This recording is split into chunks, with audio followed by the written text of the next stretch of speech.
말씀의 제목은 진정한 부르심을 효력 있게 하시는 하나님, 이런 제목으로 말씀을 나누겠습니다. 우리는 계속해서 하나님의 부르심에 대해서 배워가고 있습니다. 도르트 신조 셋째, 넷째 교리의 8조부터 10조의 내용이 다 하나님의 부르심에 대한 말씀을 하고 있습니다. 8조에서는 하나님께서 모든 사람들을 진정성 있게 부르신다라는 것을 말씀하고 있어요. 하나님이 택한 자들만 구원을 받긴 하지만 하나님이 택한 자들에게만 진정으로 부르시는 것이 아니라 복음을 제시하여도 믿지 않을 자에게도 하나님께서는 진정으로 그들을 부르신다고 성경은 말씀합니다.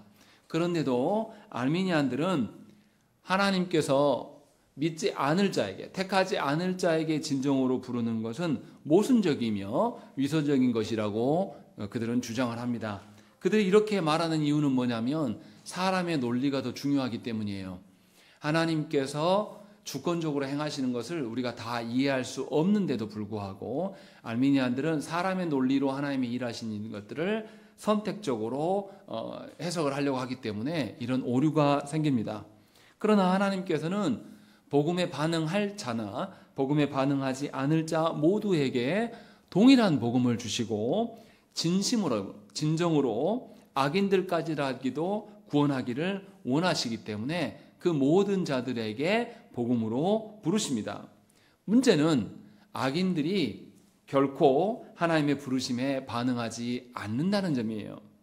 여기서 말하는 악인들은 하나님의 부름에 반응하지 않기 때문에 악인인 것이지 세상에서 말하는 사람들끼리 통용되는 그 악인의 개념이 아니라는 것입니다. 그래서 9조와 10조에서는 두 가지를 설명합니다. 9조에서는 복음에 반응하지 않는 그 이유, 책임은 전적으로 사람에 있는 것이지 복음 자체에 또는 그 복음 대신 복음을 드러내시는 예수 그리스도에게 또는 우리를 진정으로 부르시는 하나님께 문제가 있지 않음을 9조에서는 선포했습니다. 고백을 했어요.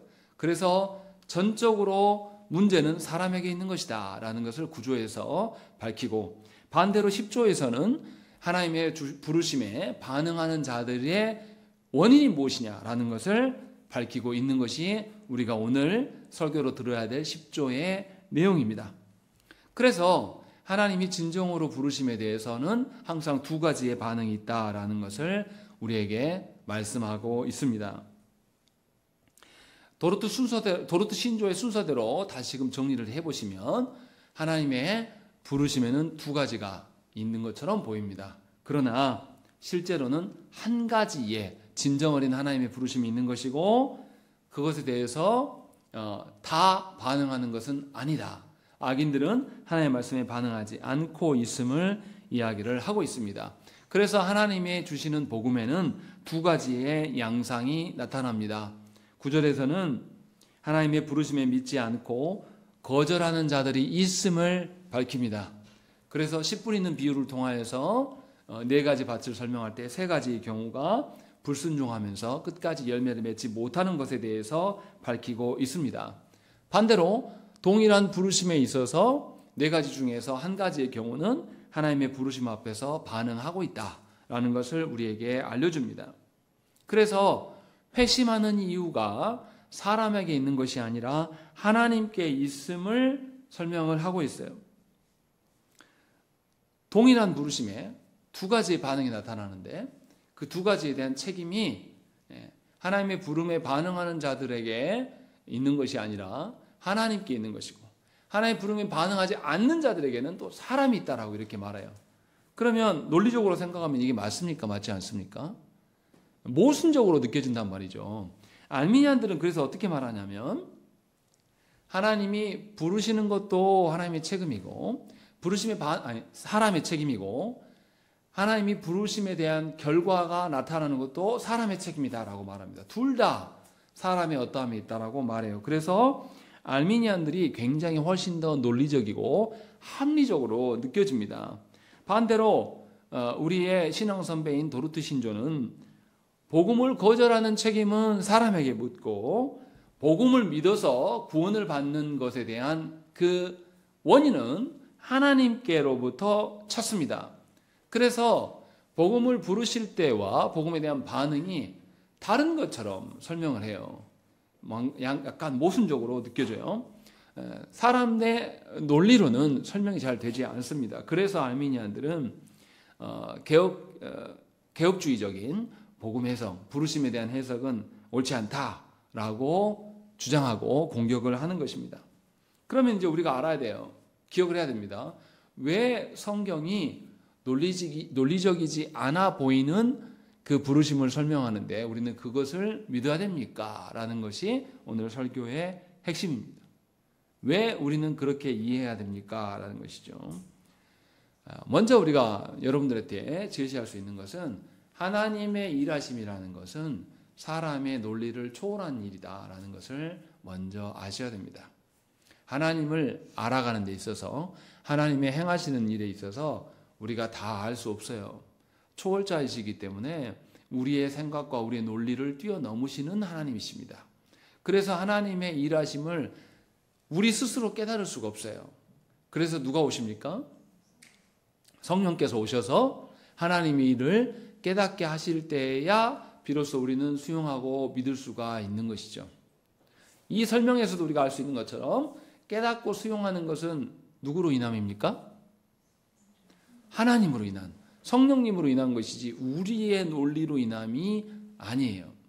만약에 우리의 논리로 인함이라면 어떻겠습니까? 교회에도 세상 논리와 다를 것이 없어요. 세상에서 학식이 있고 뛰어난 사람, 세상에서 높은 자가 교회 안에서도 높아져야 됩니다. 똑같은 논리를 띌 수밖에 없어요. 논리로 성경을 보자면. 그러나 성경은 그렇게 말하지 않습니다. 분명하게 사람의 논리를 뛰어넘어서 말씀하고 있어요. 그래서 사람이 불순종하여서 믿지 않는 것에 대한 책임은 사람에게 묻는 것이고, 사람이 하나님의 말씀을 믿어서 하나님의 복음에 대해서 수용하게 된 것은 하나님의 은혜로 말미암아서 설명을 하고 있다는 것입니다. 그래서 오늘 우리가 읽었던 말씀에 로마서 9장에서도 그 이야기를 하고 있어요. 야곱과 에서의 경우를 설명을 합니다. 뭐라고 말씀합니까? 11절 말씀 보면 그 자식들이 누굽니까? 야곱과 에서겠죠.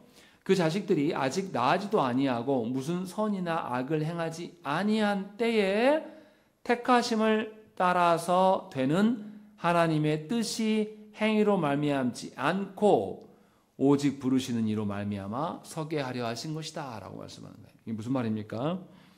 이들이 태어나기도 전에 아직 죄를 범하지 않았다라고 말하기 전에 그때부터 하나님은 이미 정하셨다라는 거죠. 누가 누구를 섬기도록? 먼저 나온 예서가 동생 야곱을 섬기게 될 것을 분명하게 먼저 하나님이 정하신 거예요. 이것을 가지고 누가 먼저 했냐, 야곱이 더 순수했냐 안 했냐, 아니면 야곱이 더 순종했냐 안 했냐 이렇게 말할 수 없다라는 거죠. 하나님이 그렇게 정하신 것이다 라고 말씀하고 있어요. 그래서 16절에 뭐라고 말씀하십니까? 16절 말씀을 읽겠습니다. 시작.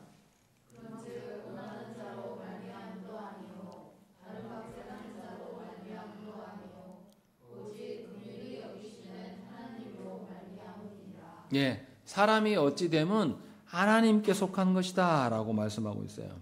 바울이 원하는 자로 말미암음이 아니다. 다른 박질하는 것의 자로 말미암음이 아니다. 두 가지로 설명을 합니다. 여기서 원한다는 의미는 뭘까요? 사람이 아무리 간절하게 애절하게 하나님께 기도한다고 해서 하나님의 뜻이 바뀌는 것이 아니라고 말씀하고 있습니다. 다시 말하면 사람의 정성과 노력이나 사람의 어떤 애절함이 있다고 해서 여러분들의 인생이 달라지는 것이 아닙니다. 그러나 우리는 그걸 믿죠. 그래서 뭐라고 합니까? 예전에 너무 오래된 이야기이긴 하지만 2002년도에 월드컵 때 우리 뭐라고 했습니까? 기억 안 나세요? 꿈은 이루어진다. 막 이렇게 막 했잖아요. 사람이 간절히 원하면 누가 한다? 스스로 돕는 자를, 하늘은 스스로 돕는 자를 돕는다. 이렇게 말하잖아요. 그것은 사람 논리예요. 그렇지 않다라는 거죠. 성경은 다른 이야기를 하고 있는 거죠. 그래서 바울은 1차적으로 원하는 자, 사람의 간절함이나 애절함이 있다고 해서 반응하는 것이 아니다라는 것을 먼저 부정합니다. 그리고 두 번째로 뭐라고 합니까? 다른 박질하는 자를 다른 박질하는 자로 말미암음도 아니다라는 거예요. 다른 박질은 뭘까요? 사람이 열심히 수고하고 노력한다고 해서 되어지는 것이 아니라는 겁니다. 우리는 세상 일을 보면서도 그걸 알 수 있어요. 세상 일에 있어서 막 노력해도 안 되는 일이 있습니다. 실제로 모든 것이 되는 게 아니에요.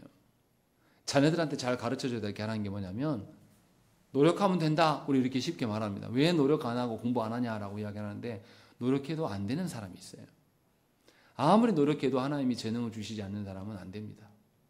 아무리 노력하고 재능이 있다 할지라도 하나님께서 그 길을 열어주시 않으면 안 되는 거예요.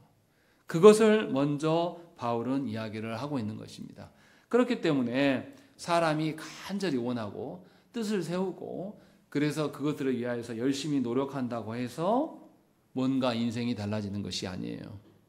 그러나 세상의 진리라고 말하는 세상의 수도자라는 구도자들은 뭐라고 그러냐면 뜻을 세워서 뜻을 세운 대로 열심히 노력하면 인생이 달라진다 이렇게 말합니다. 그러나 성경은 구원에 대해서 그럴 수 없다라고 분명하게 밝혀요.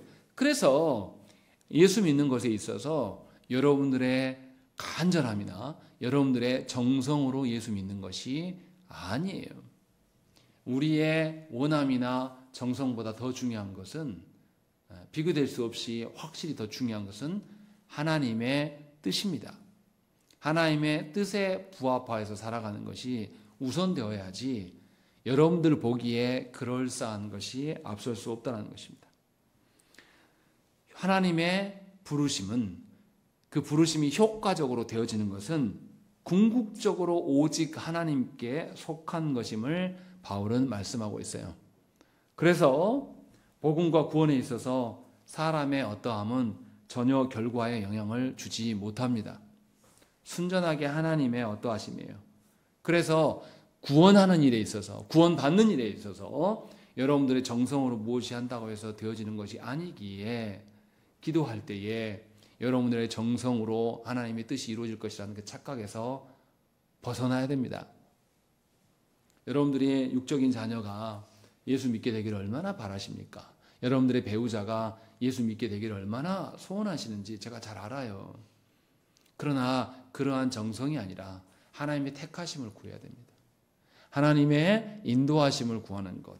하나님이 은혜를 베푸시지 않으면 우리는 아무것도 기대할 수가 없는 것을 말씀하고 있는 것이죠. 그렇기 때문에 나의 소원과 하나님의 구원하심이 뜻이 일치되기를. 그럼 누구의 뜻을 꺾어야 되겠습니까?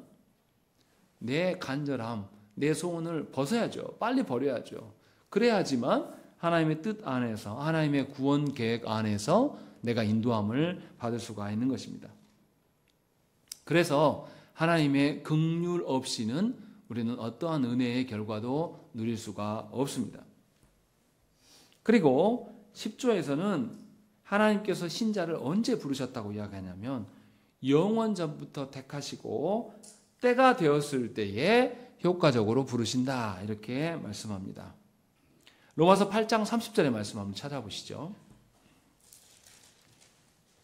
로마서 8장 30절 우리 한번 읽겠습니다. 로마서 8장 30절입니다. 시작.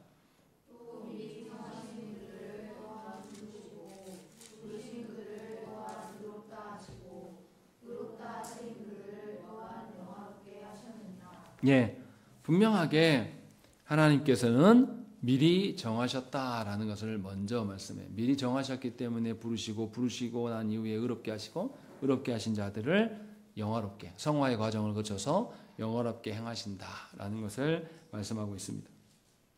그러니까 하나님께서 동일한 부르심을 우리에게 부르신다고 8절에서 고백을 한 이후에 10조에서는 효과적인 부르심에 대한 이야기를 하고 있어요. 이러면 이제 헷갈립니다. 왜 동일하게 부르셨는데 결과가 다르냐 이렇게 물어볼 수 사람의 논리로. 그런데 분명하게 하나님은 진지하게 모두를 부르셨으나 그 효력이 발휘하는 사람들은 택한 자들에게 국한되었다라고 설명을 하고 있습니다. 이렇게 이제 말하면 뭔 오류가 생기냐면 그럼 부르심이 두 개인 거 아니냐. 하나님이 택한 자들에게 부르신 것과 택하지 않은 자의 부르심이 다른 거 아니냐 이렇게 우리에게 물어볼 수 있습니다.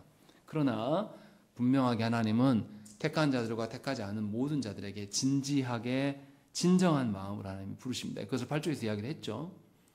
그리고 다만 사람이 반응하지 않으므로, 사람이 하나님의 복음을 거절함으로 인하여서 두 가지 결과가 나타난다라고 지금 이야기를 하고 있어요.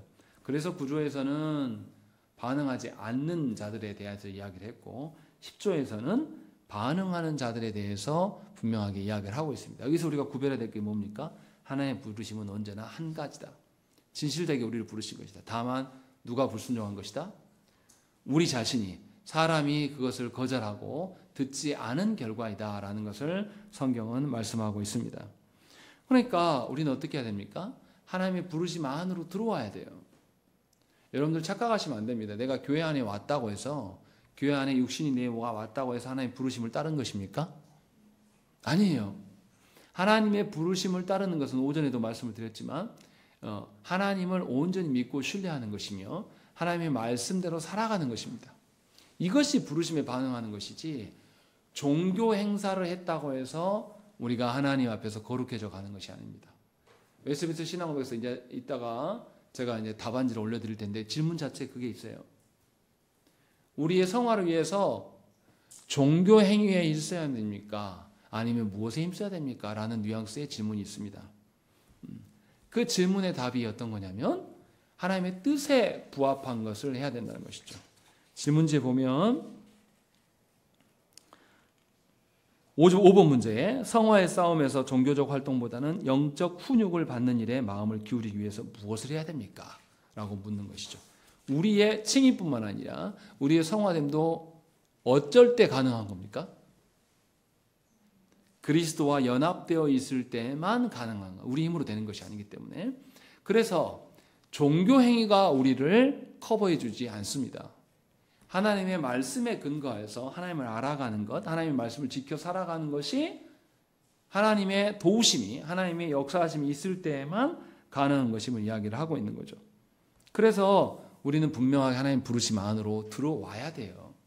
하나님 말씀하신 대로 살아가야 되는 것입니다. 하나님이 진정으로 우리를 부르셨다는 의미는 뭐냐면 하나님은 우리 모두를 구원하기를 원하셔요. 그래서 하나님 부르심 안에 순종하고 들어오는 자들은 하나님 다 구원하시겠어요. 그래서 성경에 뭐라고 합니까? 구하라. 그러면 주실 것이다. 찾으라. 찾게 될 것이다. 하나님 그렇게 말씀하신단 말이죠. 우리 마음대로 구하라는 게 아니에요. 하나님의 말씀하신 그 방법대로, 부르심대로 그 안에 들어올 때에 분명하게 효과적인 부르심이 드러나게 되는 것을 설명하고 있어요. 그래서 하나님께서 은혜를 베푸신 자들에게 성령께서 말씀을 깨닫게 하시고 택함을 받은 자들에게 마음 중심의 말씀을 새겨주십니다. 그래서 하나님의 진지한 부르심에 대한 반응의 결과로서 신학적으로 외적 부르심이라는 일반적인 부르심과 하나님께서 깨닫게 하시는 효과적인 부르심, 내적 부르심이라고 구별해서 설명을 합니다. 그런데 혼동하지 말아야 될 것은 외적 부르심이나 내적 부르심이나 결과론적으로 설명한 것뿐이지 둘 다 뭡니까? 하나님이 진정으로 같은 부르심으로 우리를 부르시고 계심을 설명하고 있는 것이에요. 결과가 다른 것이기 때문에 그것을 구별해내려고 이렇게 설명하는 것일 뿐입니다. 그래서 하나님의 부르심은 이중적이지 않고 동일하다. 문제는 사람에게 있다라는 것을 이야기를 하고 있어요. 그럼 여기서 우리가 생각을 해봐야 됩니다. 그럼 하나님은 왜 미리 택하셨을까라는 것이죠. 하나님은 미리 택하신 자들이 있었고 택하신 자들이 시간이 되었을 때에 시간 속에서 택하신 자들을 불러내십니다. 그래서 하나님의 부르심과 택하심을 이야기할 때 뭐가 먼저입니까? 택하심이 먼저죠. 그래서 하나님의 예정을 먼저 이야기를 합니다. 그러면 이제 이렇게 생각할 수 있습니다. 예정부터 설명하게 되면 하나님 이미 선택을 해버렸어요. 그러면 나중에 되어질 일들을 우리가 뭔가 한다고 해서 달라집니까? 안 달라집니까? 안 달라지죠. 그럼 우리가 할 게 있어요? 없어요? 이 논리로 생각하면 우리는 어떤 겁니까? 운명론자가 되는 거예요. 하나님이 한 대로 하면 되지 뭐 내가 할 게 뭐 있어? 아무것도 안 하게 된단 말이죠. 그런데 성경에서도 정말 그렇게 말씀하냐 이 말이죠. 마태복음 22장에 임금이 사람들을 부를 때 예수님이 그 비유를 쓸 때 뭐라고 말씀하십니까? 마태복음 22장 14절 말씀에 청함을 받은 자는 많되 택감을 입은 자는 적다라고 말씀합니다. 뭐부터 말씀하십니까? 청함을 받은 자는 많되 택함을 입은 자는 적다라고 말씀하십니다. 뭐부터 말씀하세요? 부르심이 먼저입니까? 예정이 먼저입니까?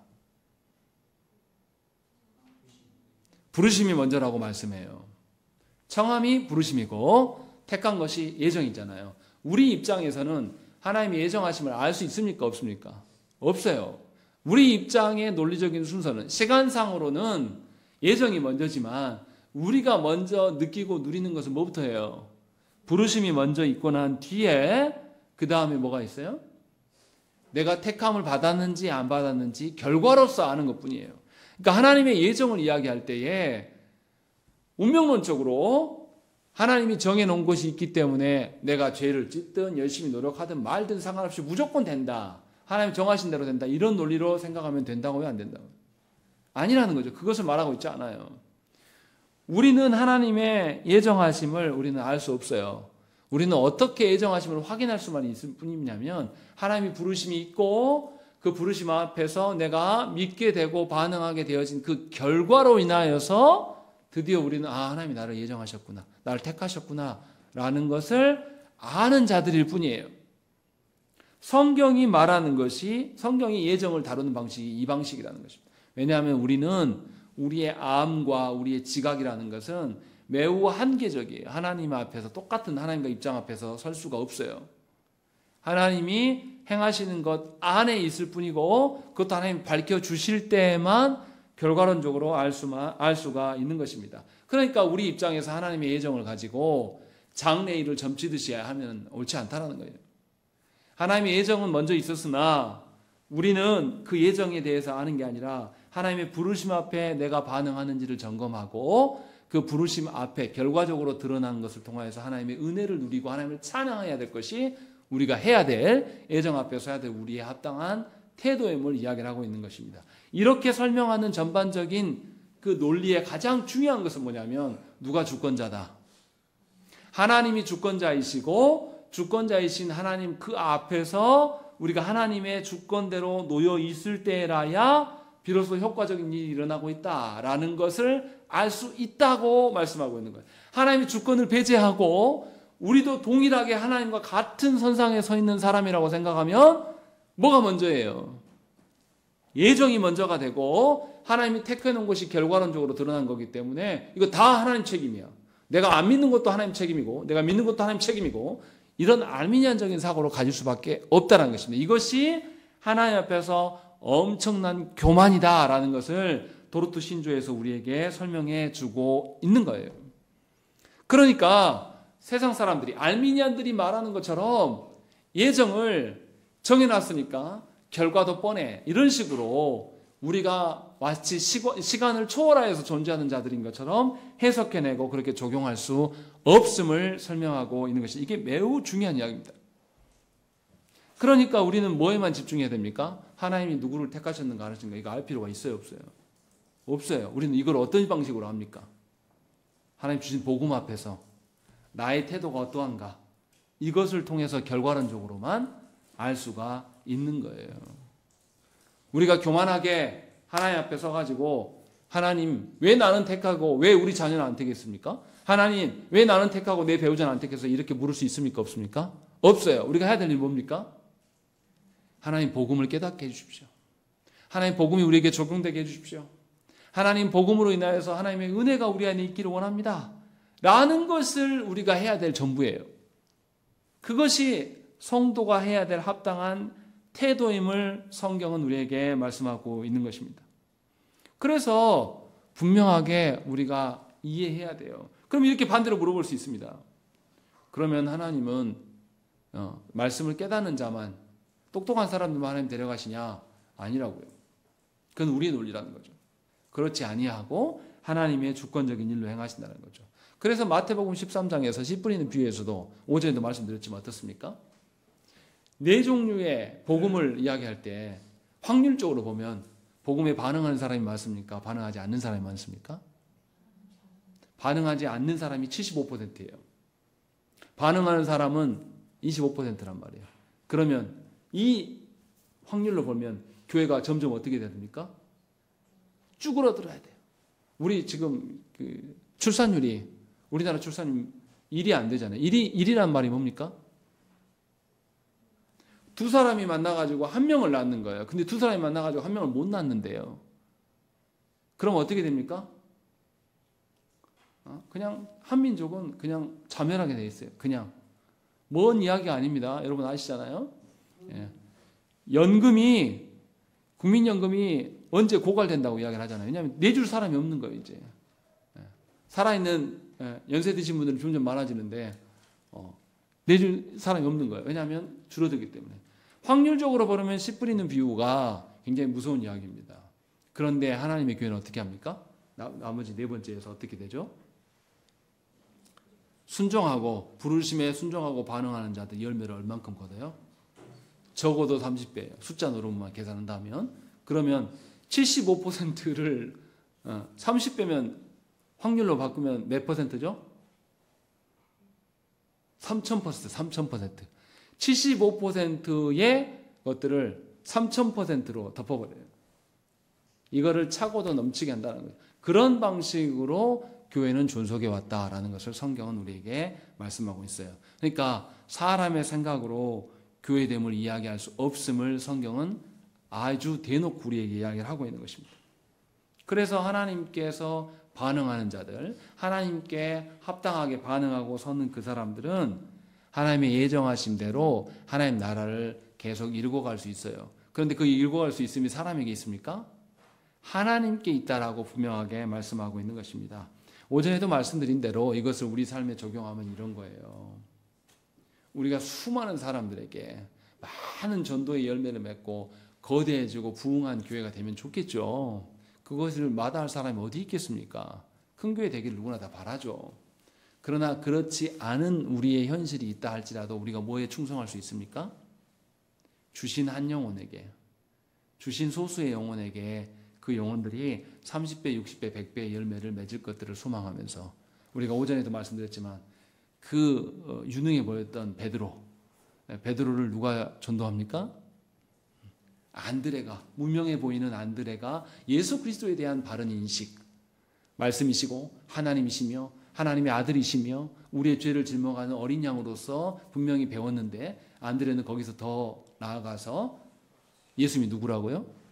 메시아, 그리스도이시다 라는 것을 베드로에게 알렸을 때에 베드로가 진정으로 주는 그리스도시요 살아계신 하나님의 아들임을 고백할 수 있는 그런 고백의 토대 위에서 주님은 교회를 세워가겠다라고 말씀하시면서 이루고 가는 것을 우리는 볼 수가 있다는 것입니다. 그렇기 때문에 하나님의 부르심은 사람이 볼 때는 매우 미련하고 어리석어 보이고 매우 한계 있어 보입니다. 저한테도 그런 소리를 많이 해요. 목사님 교회는 전도합니까? 전도해서 얼마나 부럽습니까? 이렇게 물어보는 분들은 많아요. 그런데 이렇게 물어보는 분들은 없습니다. 복음의 가치를 믿고 복음을 가르치는 일에 열심을 냅니까? 성도들이 복음에 반응하는 일이 여러분 목사님 교회에 있습니까? 이렇게 묻는 목회자는 저는 한 명도 본 적이 없어요. 우리가 관심을 갖고 물어야 될 것은 뭡니까? 하나님이 복음으로 우리를 부르심, 그 복음에 관심을 가져야 돼요. 그것을 믿고 복음에 반응하게 하심이 무엇보다도 가장 큰 하나님의 부르심의 은혜임을 깨달아야 되고 그 복음에 반응하는 사람만이 하나님의 긍휼히 여기심이 얼마나 가치가 있는 것인가를 알게 되고 그것을 경험하는 사람은 세상의 논리를 뛰어넘을 수 있음을 성경이 말하고 있음을 우리가 인정할 수 있게 된다는 것입니다. 그러할 때에 무엇보다도 강력한 것이 하나님의 부르심의 방편이에요. 그게 뭡니까? 복음입니다. 그래서 저와 여러분들은 복음 안에서 그 우리의 믿음의 확신을 거기서 찾아야 되는 거예요. 그런데 우리의 믿음의 확신을 보통 어디서 찾습니까? 내 가정 안에서 일이 잘 되는 거, 내 시험 보는데 합격하는 거, 또 뭐 내 배우자를 잘 고르는 거, 아니면 뭐 다른 것들, 전부 세상 일에서 무엇인가 하나님의 구원의 확신을 찾으려고 하는 어리석음이 우리에게 있습니다. 그러나 도르트 신조는 그렇게 말씀하지 않는다는 것이죠. 마지막으로 우리가 기억해야 될 게 있습니다. 그럼 하나님 우리를 왜 부르실까요? 10조에서는 이렇게 말씀하고 있습니다. 밑에서 6번째 줄 보세요. 그들을 어둠의 나라에서 사랑하시는 그분의 아드님 나라로 국적을 옮기십니다. 그리고 그 다음에 읽겠습니다. 시작.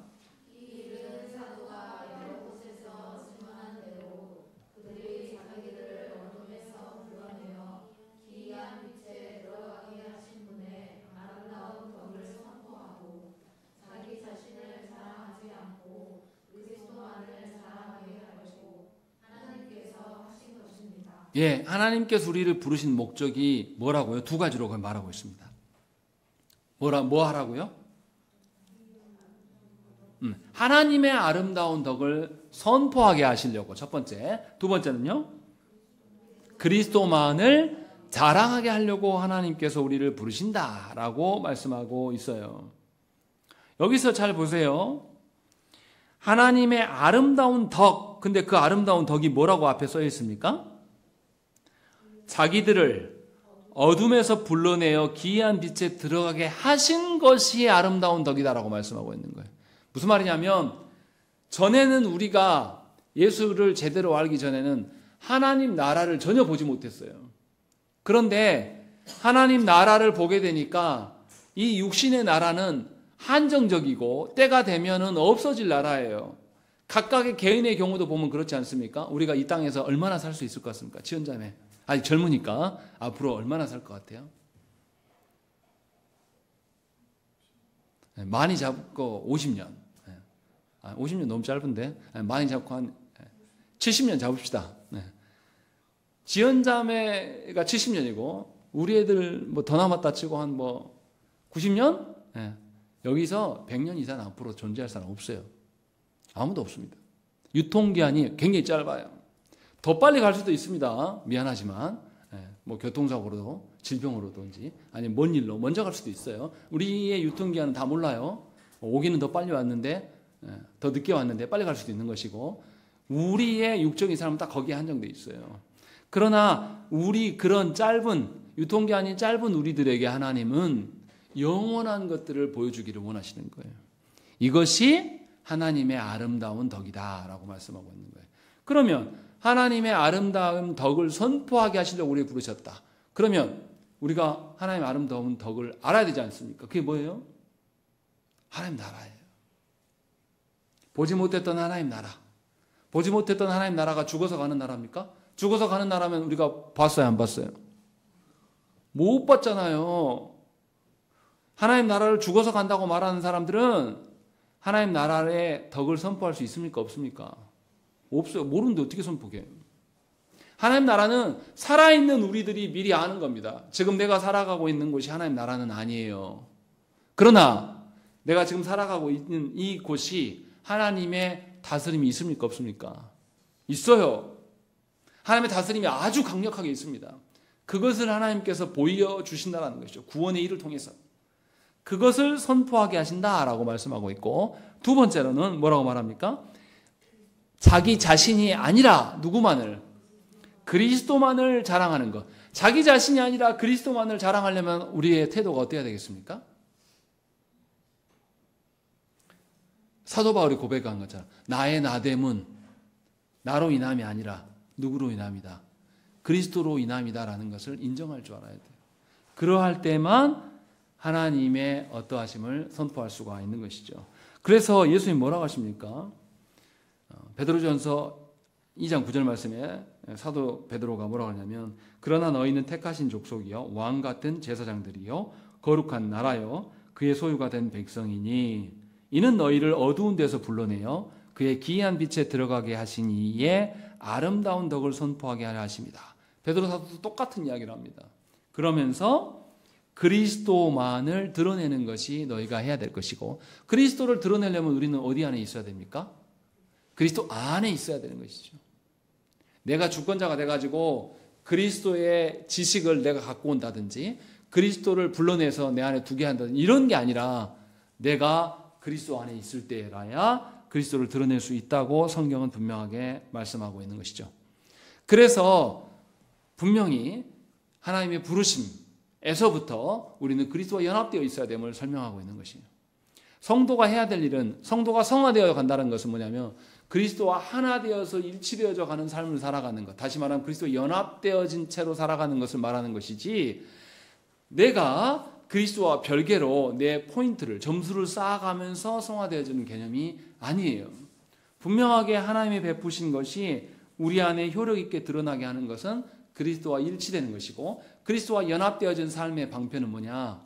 성령께서 뭘 깨닫게 하실 때에, 말씀을 깨닫게 하시고 내 삶의 방식이 말씀에 기인할 때에 이것이 가능하다고 성경은 우리에게 말씀하고 있는 것입니다. 하나님이 우리를 부르신 목적은 정리하면 이런 거예요. 누구를 고백하게 하기 위해서? 예수 그리스도를 고백하게 하기 위해서. 그래서 다윗이 시편의 찬송에서 다윗이 어떻게 합니까? 원수들이 공격받을 때도 누구를 말해요? 하나님의 긍휼을 구합니다. 그리고 원수들로부터 견디다가 못해서 이방 땅으로 도망가서 미친 척하면서 블레셋에서 겨우 살아남을 때도 다윗이 뭐라고 합니까? 내가 하나님의 긍휼을 온전히 시인하지 못했습니다. 앞으로는 주의 궁정에 살게 해주십시오. 진짜로 그 궁전에 산단 말이라 어느 곳에서든지 누구 다스림에 있기를 원한다는 거예요. 하나님의 다스림에 있기를 원합니다 라는 다윗의 태도가 드러나는 거예요. 그러니까 다윗의 태도가 놀라운 것은 뭡니까? 실제로 자기의 현실이 바뀌지 않는 상황, 실제로 자기 현실이 고단하고 쫓기는 삶을 살아가는 그 상황 속에서도 무슨 이야기를 합니까? 하나님에 대한 고백을 하고 있고 하나님의 성품이 내 안에 드러나기를 원하고 하나님의 구원을 노래하기를 원해요. 자기 개인의 일이 아니라 자기 구원받은 자기의 삶이 누구의 일이에요? 하나님의 구원의 일로 인식하면서 그것을 고백하는 것이 다윗의 고백으로 드러나는 것입니다. 그러니 저와 여러분들이 하나님의 부르심을 받는다는 것은 공적인 일이에요. 개인적인 일이기도 하시면서 동시에 공적인 영역으로서 하나님의 부르심의 온전한 목적을 우리가 구현해내야 되는 것이 합당한 부르심에 반응한 자들의 태도라는 것입니다. 이것이 하나님의 부르심의 은혜예요. 얼마나 놀랍습니까? 우리같이 이기적이고 우리같이 죽어버렸고 우리같이 하나님 나라에 대해서 전혀 전무한 우리들을 하나님은 변화시키셔서 하나님을 반영하게끔 하시겠다고 약속하신 거예요. 이게 부르심이에요. 그러니 초청이죠. 그래서 예수님도 하나님의 부르심을 잔치에, 천국 잔치에 초청하는 임금이라고 설명을 하고 있습니다. 저와 여러분들이 진정으로 하나님의 복음을 대하는 태도가 그와 같기를 원합니다.